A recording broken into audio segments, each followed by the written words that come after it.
Magandang araw, Malacanang Press Corps. Ito po ang ating pahayag patungkol sa pangyayari sa Senado kagabi. Mga bandang alas 4 ng hapon kahapon, May 13, nagsagawa ng live stream si Senator Bato de la Rosa sa kanyang official Facebook account na umano'y aarestuhin siya. Sinundan ito ng mensahe ni Office of the Sergeant at Arms, Retired Police Major General Mau Aplasca, sa media na may aarestuhin sa Senado. Ilang minuto pagkatapos nito, ang mga tauhan ng OSAA ay may nakita umanong NBI agents sa property ng GSIS. Ang Senate ay umuokupa sa ilang bahagi ng GSIS property. Isang bridge ang nag-uugnay sa opisina ng GSIS at opisina ng Senado.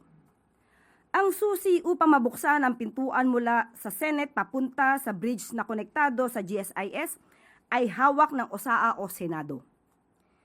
Si GM Vic Veloso ng GSIS ay humingi ng assistance sa NBI para masecure ang kanilang premises.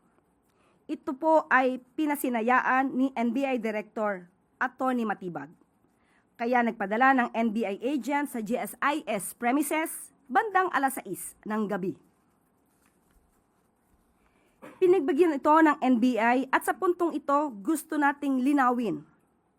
Una, walang assault na ginawa ang NBI agents sa Senado. At pangalawa, walang operasyon ang NBI o PNP na arestuhin si Senator Bato.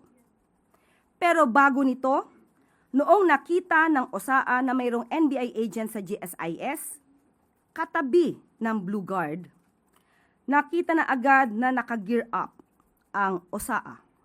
Nag-vest at naghanda sa isang operasyon.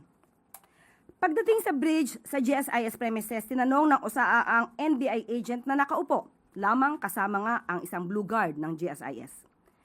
Nagpakilala na NBI agents at nung nagsabi sila ng kanilang pagkakakilanlan, agad nagpaputok ng warning shot si Sergeant at Arms Mau Aplasca. At dahil doon, napilitan ding magpaputok ng warning shot ang NBI agent.